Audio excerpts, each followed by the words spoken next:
Goddamn, conversations with legends. Crazy how one day your idols can turn into your brethren. Bitches we severing. Hit up my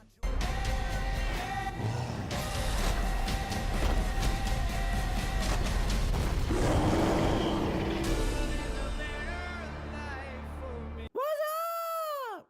I know I'm late, but Kong Skull Island. I just saw it yesterday morning. Let's get it. All right, so positives. I like the vibe of the movie. I like that it kind of has this war vibe to it. It kind of has this apocalypse now kind of color tone to it. I like the music that they play in the movie. I think it fits the tone of the movie very well. You know, I fuck with all that. Kong himself looks fantastic. He looks great. He doesn't look real, but I don't think these movies are trying to make the monsters look real.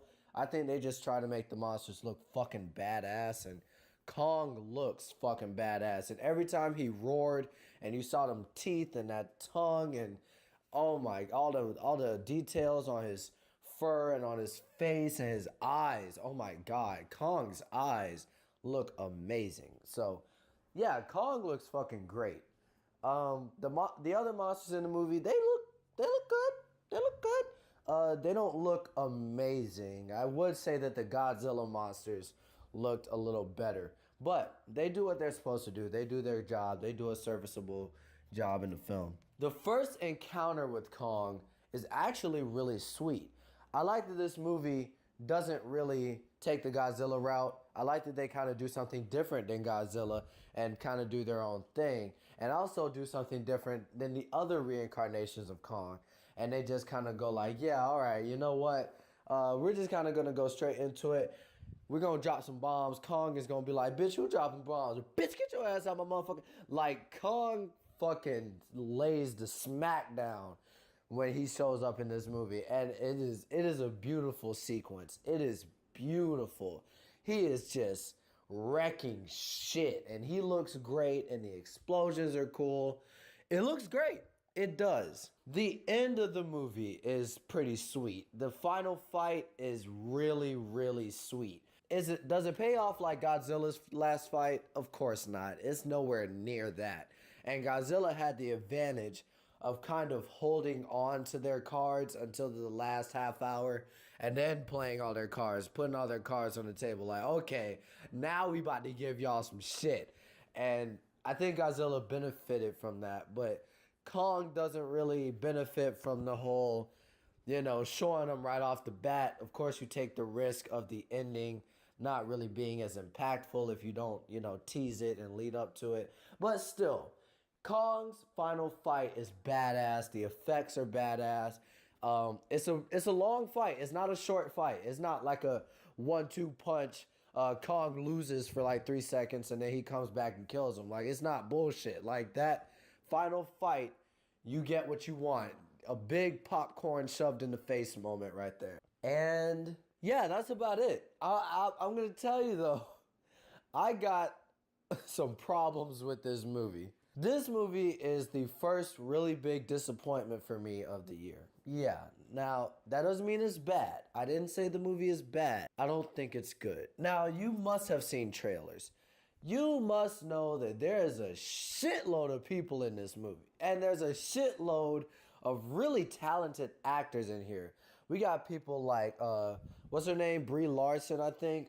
Toby Kebbell. Tom Hiddleston, John Goodman, Samuel L. Jackson, 2 of the guys from Straight Outta Compton. Like, we got some talented actors in this bitch.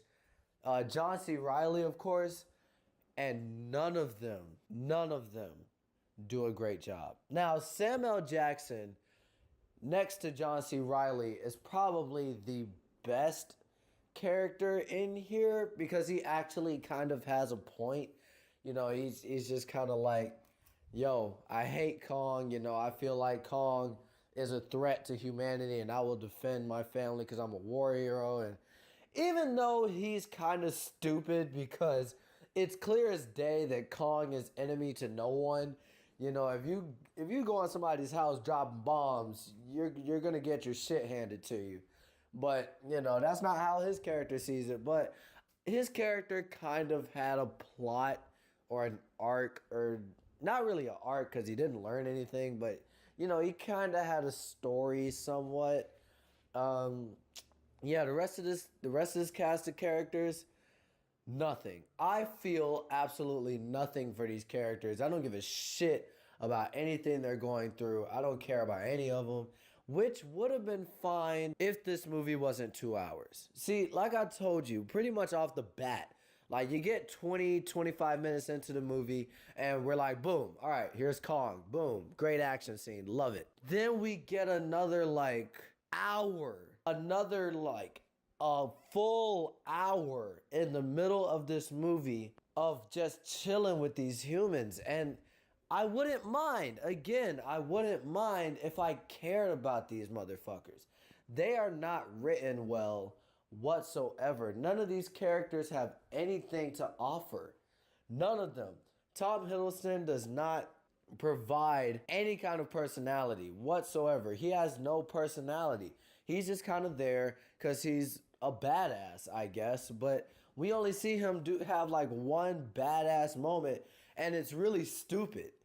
It's really stupid. And all I'm going to tell you about it is gas mask.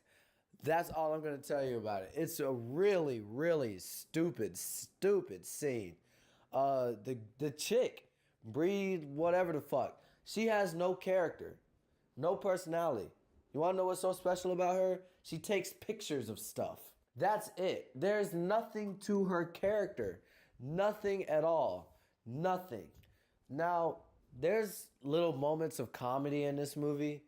It never goes past a chuckle.